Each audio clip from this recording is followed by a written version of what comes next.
All right, everyone, welcome to our deep dive. Today we're cracking the YouTube algorithm code, especially for all of you new creators out there. Yeah. So we found this really insightful video by this YouTuber, Chiamaka Oakley.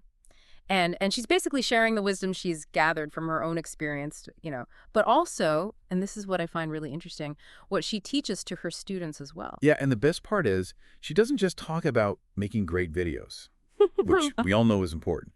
She goes beyond the basics. Yeah. Reveals these like behind-the-scenes tactics that can really make a difference in how your channel performs. I love that. And I love how she breaks everything down into these 3 secrets. And I gotta say, even I'm intrigued at this point. Her first secret focuses on your YouTube channel settings. Makes sense, right? First impressions matter. Yeah. A lot. Totally. But what does that actually mean? What does she want us to do? Is it more than just adding a banner and calling it a day? It's way more than that. It's one of the things that she really emphasizes is the For You section, which, if you're not familiar, is basically YouTube's personalized recommendations for each viewer. So it's based on, watch history and interests, all that. Oh, okay. So it's like your own personalized storefront almost. But instead of products, you're showcasing your videos. Exactly. And what's cool is that Oakley actually walks you through how to tell YouTube to Ah. prioritize your recent content in Yeah. that For You section. Now that's a game changer, especially for newer creators. I mean, let's be honest, everyone's early videos, they might not be their best work, right? For sure. So by kind of leading with your most recent content, you're basically telling the algorithm, hey, this is the good stuff. This is what I want you to show people. Oh, I see. You're sort of guiding it to highlight your most polished and engaging videos. You got it. And she even gets into like channel trailers, those short videos that introduce your channel. She talks about picking the right one to hook new viewers, and also about creating a section for popular videos, which is a great way to showcase content that's already proven to resonate with an audience. Oh, that's clever. It's like giving people a little taste of what they can expect and building that trust right from the start. Okay, secret number 2. And this is the actual upload process. I'm already sensing there's more to it than just hitting that publish button. Way more. What's really interesting here is that Oakley approaches uploading with, get this, a search engine optimization mindset. Whoa, so she's treating YouTube as if it is a search engine. Exactly, which it basically is, right? That's so true. I never thought about it that way. Yeah. So one of the things she recommends is actually renaming your video file to match your video title before you even upload it. Wait, seriously, does that really make a difference? It might seem like a small thing, but think about it. YouTube needs to understand what your video's about, right? In order to recommend it to the right people. So by renaming the file, you're giving the algorithm a much clearer signal about your content. Oh, I see. So it can categorize it better and recommend it to people who are actually interested. Exactly. And it's the same idea with your video thumbnail. You know that eye-catching image that appears next to your title?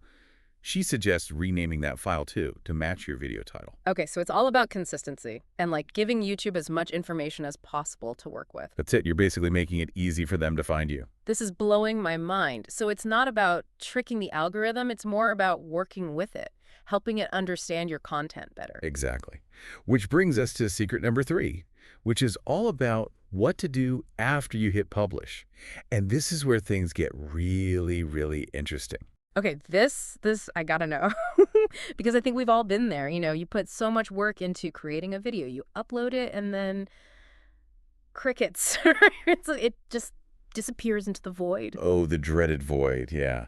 Well, you might be surprised by this one, but she actually encourages creators to watch their own videos from another account. Wait, what? Really? Why did that matter? It's all about those first few minutes and hours after you upload. Right. Your video's competing with millions of others.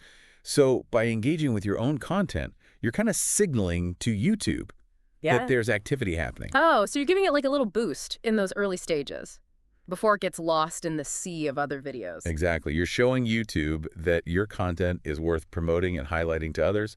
And she also recommends, sharing your videos on other platforms where your target audience might be hanging out, Instagram, Twitter, TikTok, wherever. Oh, that's smart. Drive some traffic back to your YouTube channel. It's all about being proactive, not just passively waiting for the views to magically appear.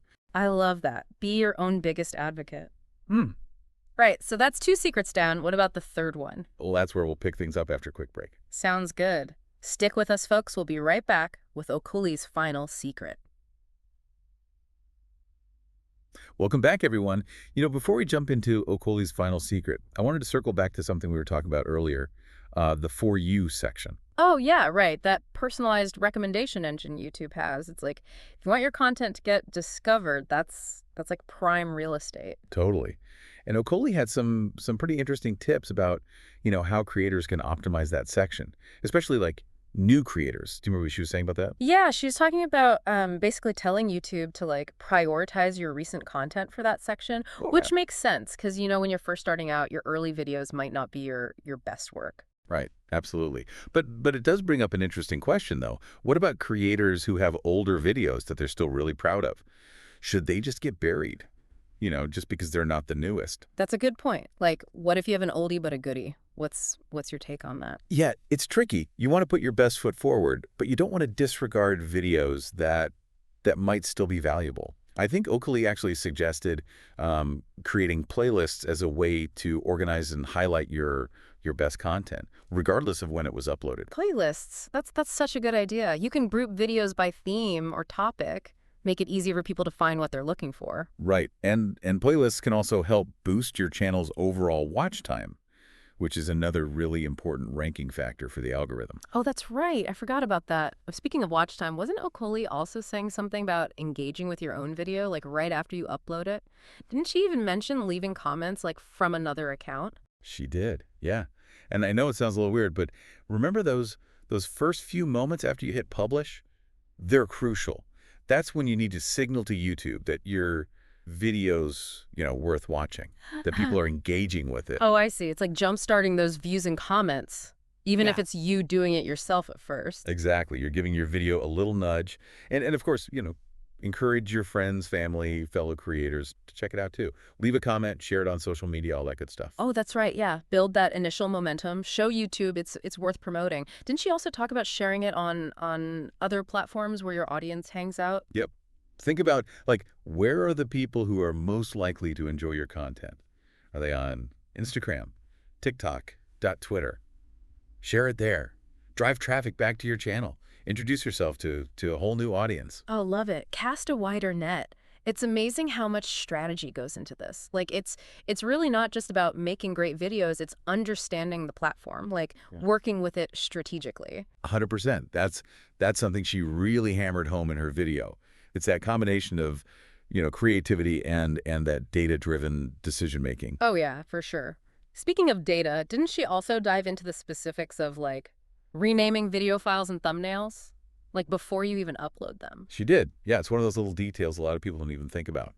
But it can have a big impact on how the algorithm understands your content. Oh, I'm curious now. Walk me through it. Like what exactly does she recommend? So she basically says to rename your video file to match the title of your video Yeah. before you upload it. So for example, if your video is called How to Bake the Perfect Chocolate Chip Cookies, you would rename the file to, How to Bake the Perfect Chocolate Chip Cookies.mp4. Oh, I get it. So YouTube's like, okay, this is clearly a video about baking chocolate chip cookies. Right. And same thing for your thumbnail. Rename that file too to match your title.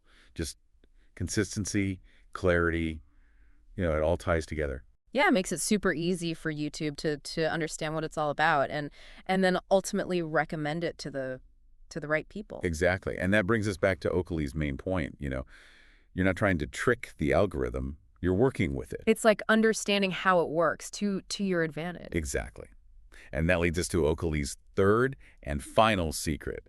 And this one might be the most surprising of all. It's the importance of community. Community. Okay, I did not see that coming. What does she mean by that? So she believes that YouTube is more than just an algorithm. It's a network of creators and viewers who connect, collaborate, support each other. Ah, I love that. It's easy to get caught up in that competition for views and subscribers. She's reminding us that there's a human element to all of this. Big time. And we're going to dive deeper into that community aspect after a quick break, so stay tuned. Okay, we're back. And ready to unpack this whole community thing. I gotta admit, I'm really curious about this. It's easy to focus on like the technical side of YouTube all the time. But yeah, the human element, that's always fascinating to me. Yeah, and Oakley really emphasizes that. She believes that building a strong community is just as important as understanding the algorithm. Yeah. It's all about, making connections, with other creators, with Yeah. your viewers. Yeah. Having those real conversations, supporting each other's work. Right, like creating a space where people actually want to hang out, share their thoughts, ask questions, connect with people who have, similar interests. Exactly. And it goes beyond just, leaving comments. She encourages creators to collaborate with each other. Guest appearances, shout outs, sharing each other's videos on social media. I love that. Like leverage the power of the collective instead of just trying to do everything on your own. Yeah. And it's really cool. Okalai believes that this whole community thing can actually help boost your channel's visibility too. Because when you're actively engaging with others, your content is more likely to be seen and shared, which can lead to new subscribers and viewers. Wow. So it's like a win-win. You're building relationships and expanding your reach at the same time. 100%. Yeah. It all goes back to her, holistic approach to YouTube success. It's not just about the technical stuff. It's about connecting with people, Mm. fostering that sense of community, and ultimately creating content that really resonates. Man, this has been so eye-opening. I feel like I have a whole new understanding of YouTube now and what it actually takes to thrive on the platform. I'm so glad to hear that. And just remember, YouTube is constantly evolving. What works today might not work tomorrow. So that adaptability, that willingness to learn and try new things, that's key. Stay curious. Keep experimenting. Never stop learning. Couldn't have said it better myself. And as you continue on your YouTube journey, remember all the things we talked about today, from optimizing your channel settings to engaging with your audience to building that community. It all works together. Yeah. Like a secret formula for success. I love it.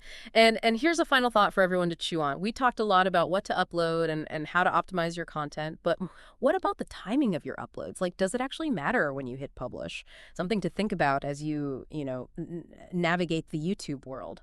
That's a really good question. And as always, the best way to find out is to experiment, see what works best for you and your audience. Awesome. Well, that wraps up our deep dive into the secrets of YouTube success. Thanks for joining us, and we'll see you next time for another fascinating exploration of the digital world.